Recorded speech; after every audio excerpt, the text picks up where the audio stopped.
ba ay pang, or fake, or bug, or both? Pero siyempre bago ang lahat, hindi ka pa nakapollow sa aking page. Baka naman.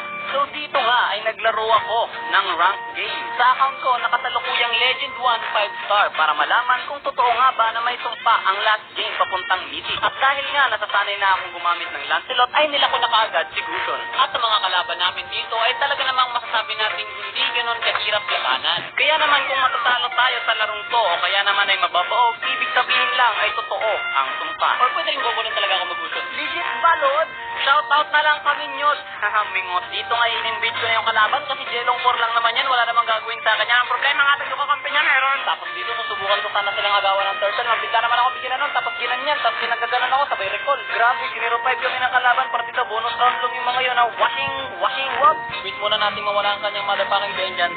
Wait, paka. Double paka. Tapos dito tinutulungan ko yung kakampi ko. Kaya naman nagpakita ko ng pamalupin ang ulo. Ano nga lang walang damage. Tumatakbo ako ngayon para sa akin buhay. Kaso biglang nag-lag. Pero okay lang kahit lagyan kasi naka-recall pa rin naman ako. Tapos dito ay nagpamalas ako ng kakaibang klase ng galing. Grabe, what a nice combo. Literal na nagpamalas. Malas talaga. Walang passive yun na namin!